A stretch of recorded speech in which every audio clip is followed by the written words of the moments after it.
Olá pessoal, eu sou André, sou professor de Química e este é o nosso vídeo sobre NOx, número de oxidação, em uma abordagem voltada para o ensino médio. Antes de qualquer coisa, é importante ressaltar que vídeo não cumpre o mesmo papel que a aula presencial. Ele é uma ferramenta importante para levar conteúdo para os estudantes, mas não cumpre o mesmo papel não. E o número de oxidação é um parâmetro muito importante para o estudo da química. Ele é fundamental para a gente entender os processos eletroquímicos, que a gente estuda normalmente lá no terceiro e eu já tenho alguns vídeos aqui disponíveis para vocês. Mas ele também é aplicado para a gente pensar a nomenclatura dos oxiácidos. E por isso eu estou entrando nesse tema agora também. Bora pro conteúdo?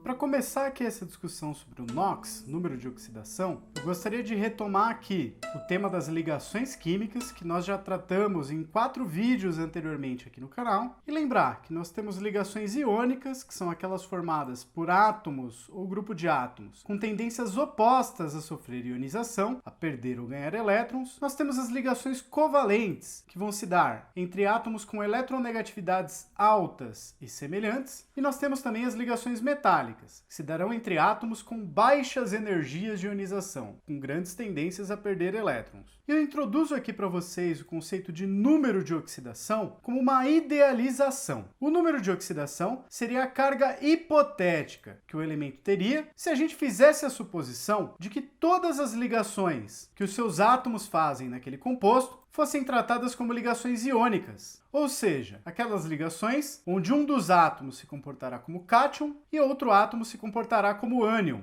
Mas este número de oxidação será usado não apenas para aqueles compostos que de fato fazem ligações iônicas. Muito pelo contrário, nós aplicaremos com frequência a ideia de número de oxidação para compostos onde a ligação entre os átomos seja a ligação covalente, ligação de compartilhamento de elétrons. E aí é que está a ideia de que o NOx é uma carga hipotética e não a carga real que o átomo teria na participação daquele composto. Para pegar um exemplo aqui de um composto covalente, que é o monóxido de carbono, CO, ao montar a fórmula estrutural dele, nós percebemos que o CO tem uma ligação tripla entre carbono e oxigênio. E resta sobre o carbono, assim como sobre o oxigênio, um parzinho de elétrons que não está compartilhado com outro átomo nessa molécula. Se a gente imagina a molécula de CO como se a ligação entre os dois átomos fosse iônica e não covalente, como de fato ela é, a gente estaria fazendo a suposição de que a ligação química de compartilhamento de elétrons, porque essa é uma ligação covalente, estaria sendo quebrada, deixando os elétrons participantes dessa ligação com o átomo mais eletronegativo, que no caso é o oxigênio. Caso isso ocorresse, nós deveríamos comparar o número de elétrons de valência que sobraram sobre o carbono após essa quebra com qual seria o número de elétrons de valência do átomo de carbono neutro. E neste caso, um átomo de carbono isolado, um átomo de carbono neutro, teria 4 elétrons de valência, o que nós podemos perceber pela sua posição na tabela periódica.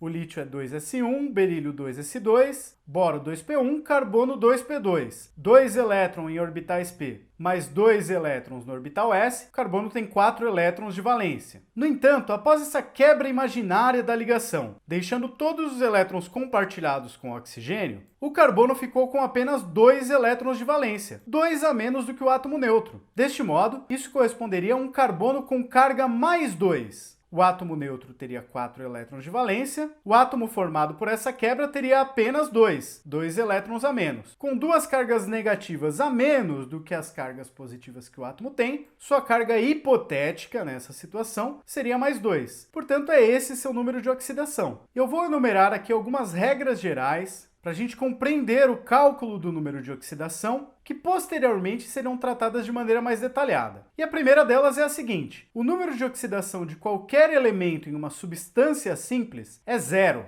como por exemplo ocorre no H2, gás hidrogênio, ou no O2, gás oxigênio. Uma segunda regrinha para orientar a gente no cálculo do NOx é a seguinte: o número de oxidação de qualquer elemento de um íon simples é igual à carga elétrica do íon dividido pelo número de átomos do elemento. Então, se nós tivermos um íon simples, aquele que tem apenas um tipo de elemento químico, no caso aqui do exemplo, o enxofre, o íon S2, 2-, tem 2 átomos de enxofre e um balanço de cargas de 2 elétrons em excesso, carga negativa 2, a carga hipotética que cada átomo de enxofre teria neste íon seria -1. Um dos elétrons em excesso que esse íon tem ficaria com um enxofre, o outro elétron ficaria com outro enxofre. Não há por que haver preferência entre um enxofre e outro enxofre. Uma terceira regrinha aqui, a soma dos números de oxidação dos elementos em uma substância composta é 0. E aqui quando eu falo substância composta, eu já estou te dizendo que não é um cátion e nem um ânion, de que é uma espécie química eletricamente neutra. Se a espécie química é eletricamente neutra, a soma das cargas individuais de cada átomo que a compõe tem que ser 0, ué. E o exemplo que eu pego aqui para vocês é a molécula de glicose, C6H12O6. Para o cálculo dos NOx de cada um dos elementos envolvidos, nós teríamos que a soma total tem que ser 0. E nesta molécula nós temos 6 átomos de carbono, então 6 vezes o NOx, a carga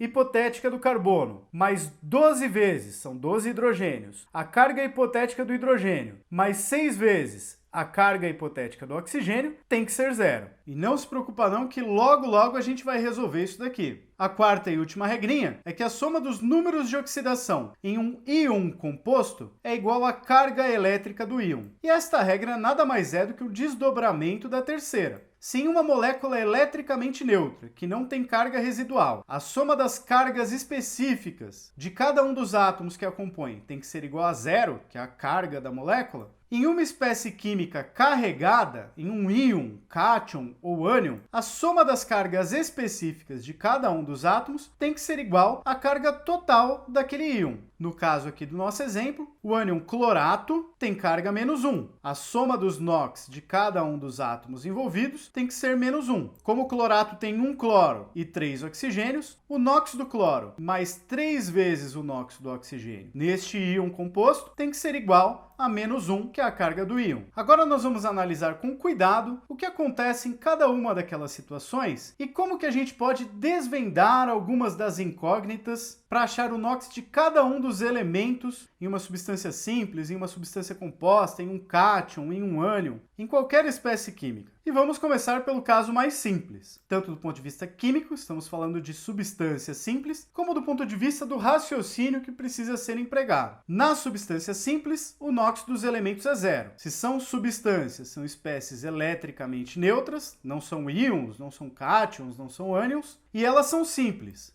Na fórmula do substância, nós temos apenas um tipo de átomo. E pegando aqui o primeiro exemplo, H2, gás hidrogênio. Essa é uma molécula covalente que tem uma ligação simples entre um hidrogênio e outro hidrogênio, que corresponde a um parzinho de elétrons compartilhados entre esses dois átomos. Como os dois átomos de hidrogênio são idênticos entre si, não há nada que privilegie um com relação ao outro na capacidade de ganhar esses elétrons, não há por que eu achar que um dos hidrogênios ficará com os 2 elétrons e o outro ficará sem nenhum. Então, na quebra aqui desta ligação, cada hidrogênio ficaria com 1 elétron, que é justamente o número de elétrons que o átomo de hidrogênio neutro possui. No O2 é a mesma coisa. Nós temos 2 ligações covalentes, uma ligação dupla entre esses 2 oxigênios e 2 parzinhos de elétrons com cada um desses átomos. Eu esqueci de pôr um par de elétrons aqui em cada oxigênio que está faltando na sua fórmula de Lewis. Ao quebrar aqui essas 2 ligações, como nenhum oxigênio tem preferência com relação ao outro pelos elétrons, cada oxigênio ficaria com 2, 4, 6 elétrons. 2, 4, 6. Que é exatamente o número de elétrons que o átomo de oxigênio neutro tem na sua camada de valência. 2 elétrons são da primeira camada e 6 elétrons da camada de valência, no caso do oxigênio. No Cl2, gás cloro, a mesma coisa. Não há preferência entre o átomo de cloro e outro. Ao quebrar a ligação, cada átomo de cloro fica com 2, 4, 6, 7 elétrons. O número de elétrons que os elementos da família dos halogênios, essa penúltima família da tabela periódica, tem na sua camada de valência. Aqui no P4, a mesma coisa, mas eu vou analisar aqui só para um fósforo, já que todos estão iguais na mesma situação. Cada fósforo ficará com 1, 2, 3, 4, 5 elétrons. O número de elétrons que o átomo de fósforo, que está na mesma família do nitrogênio, tem na sua camada de valência. Já para o caso do enxofre, quebro a ligação,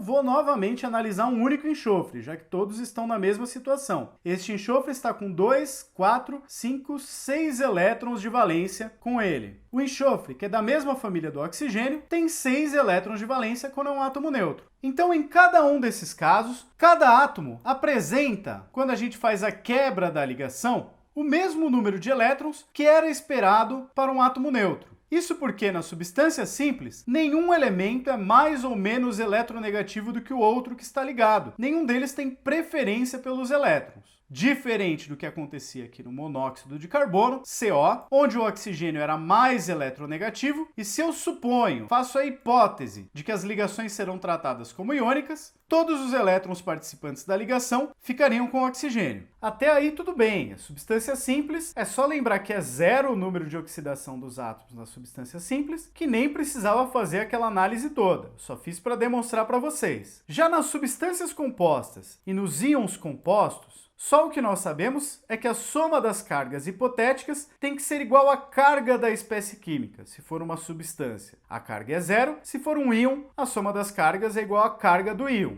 E para isso nós vamos precisar obter separadamente os NOx de alguns elementos químicos, para que com isso a gente possa calcular o NOx de algum outro elemento que possa ser mais variável. Eu vou começar aqui pelos metais alcalinos, a primeira família da tabela periódica. Todos os elementos da família dos metais alcalinos terminam sua distribuição eletrônica em S1, 2S1, 3S1, 4S1 e assim por diante, tendo, portanto, sempre um único elétron na sua camada de valência. Metais, e especialmente os metais alcalinos, são perdedores de elétrons. Então esses metais alcalinos, quando estiverem participando de compostos, vão tender a perder esse um elétron. Logo, o número de oxidação dos metais alcalinos participantes de compostos será mais 1. Já na segunda família da tabela periódica, os metais alcalino-terrosos, todos eles terminam sua distribuição eletrônica com S2, com 2 elétrons na camada de valência. 2S2, 3S2, 4S2 e assim por diante. Os metais alcalino-terrosos também têm uma tendência tremenda a perder esses elétrons. E quando participarem de compostos, vão apresentar uma carga de mais 2, portanto terão NOx mais 2. Pegando alguns outros exemplos aqui, como o zinco, a prata e o alumínio. Primeiramente o zinco, seu número atômico é 30, sua distribuição eletrônica é 1s2, 2s2, 2p6, 3s2, 3p6, 4s2, 3d10. Na camada de valência, o zinco tem apenas 2 elétrons. A camada de valência não é o último subnível preenchido, mas sim aquele que possui o maior número, a maior camada 4 no caso. Como o zinco tem 2 elétrons na sua camada de valência e tem tendência também a perder elétrons, na sua participação de compostos, o zinco tenderá a formar cátions mais 2, possuindo, portanto, número de oxidação mais 2. Já a prata, essa dá uma confusãozinha pra gente, porque se a gente faz a distribuição eletrônica de acordo com o diagrama, como a gente aprendeu, a distribuição ficaria 1s2, 2s2, 2p6, 3s2, 3p6, 4s2, 3d10, 4p6, 5s2 ficaria e 4d9. Acontece que a prata, assim como os outros elementos da sua família, cobre, ouro, que são aqueles que a gente prontamente reconhece como metais nobres, apresentam uma diferença comum entre si na distribuição eletrônica, que é um dos seus elétrons da última camada, no caso da prata aqui, no subnível 5s, ao invés de estar no 5s, ir para o 4d. Então, ao invés de ser 5s2, 4d9, a prata é 5s1, 4d10. E é importante levar em conta que a nossa distribuição eletrônica ela é feita considerando a estimativa da energia que o elétron teria ao ocupar determinado subnível. No entanto, os cálculos exatos que nós temos são apenas para o átomo de hidrogênio, que é um átomo mais simples de calcular, onde são apenas 2 partículas, o núcleo e o elétron. Mas em qualquer átomo que não seja o hidrogênio, as energias calculadas para o hidrogênio servem apenas como uma aproximação, já que os demais sistemas são sistemas com 3 ou mais partículas, o núcleo e 2 ou mais elétrons, que vão estar todos ali interagindo entre si, e deste modo é muito mais difícil para calcular. Por este motivo, as distribuições eletrônicas podem ter vários desvios se comparados com o que é feito pelo diagrama, como é o caso do que ocorre nos casos da prata, do cobre e do ouro.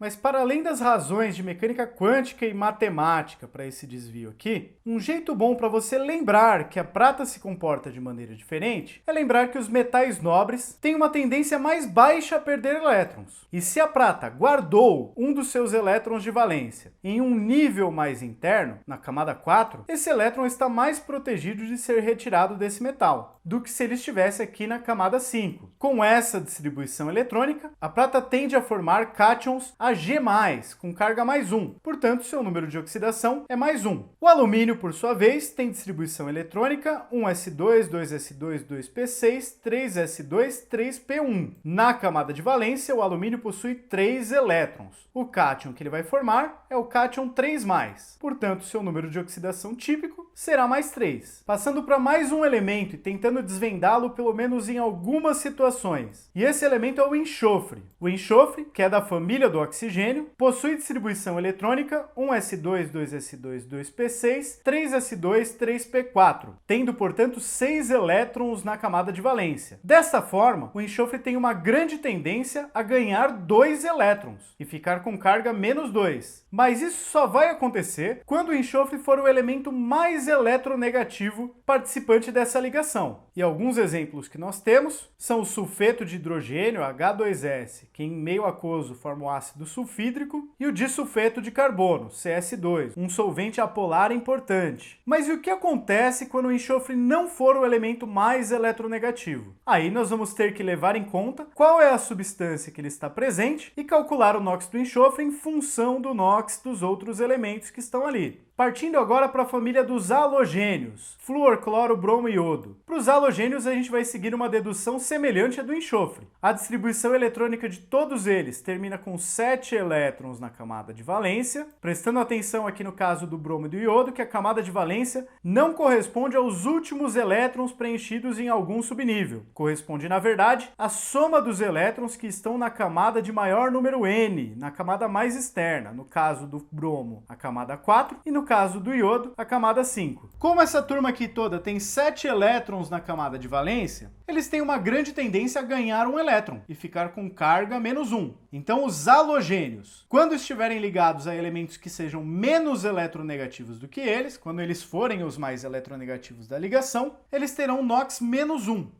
E é comum nas fórmulas químicas a gente escrever o elemento mais eletronegativo à direita na fórmula, o que pode facilitar a sua vida na hora de perceber se essa regra se aplica ou não. Mas cuidado, quando nós começarmos a lidar com pares ou grupos de substância que são diferentes entre si, embora tenham os mesmos elementos na mesma quantidade, que são os chamados isômeros, muito comuns em química orgânica, essa regra passa a não ser muito respeitada não, já que a ordem dos elementos pode influenciar nas características da substância.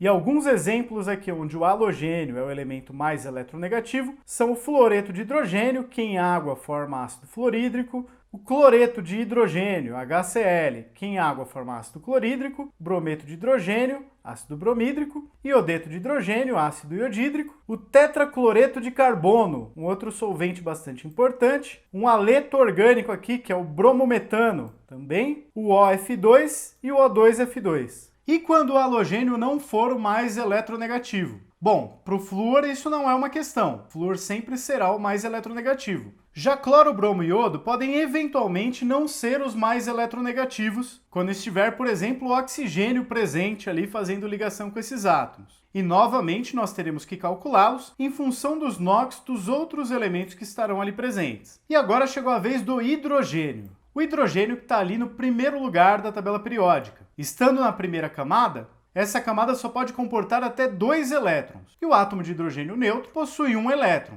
Ele pode ter tanto a tendência a perder esse 1 elétron, como a ganhar mais 1 elétron, a depender de com quem ele esteja ligado. E se o hidrogênio estiver ligado a algum elemento mais eletronegativo do que ele, a sua carga hipotética, portanto, seu NOx, será mais 1. Se o hidrogênio estiver ligado a flúor, oxigênio, nitrogênio, cloro, bromo, iodo, enxofre, carbono ou fósforo, esses elementos são mais eletronegativos do que ele tenderá a perder, terá NOx mais 1. Para o restante, especialmente para os metais, que é o caso que mais nos interessa, quando o hidrogênio estiver ligado a um metal, o o hidrogênio será mais eletronegativo. Terá uma tendência maior a atrair os elétrons do que os metais, que são menos eletronegativos do que ele. E alguns exemplos onde o hidrogênio tem NOx mais 1 são HF, H2O, NH3, HCl, HBr e assim por diante. Já os exemplos onde o hidrogênio tem NOx menos 1, que são muito pouco tratados no ensino médio, são os chamados hidretos metálicos, como por exemplo hidreto de sódio, hidreto de lítio e hidreto de cálcio.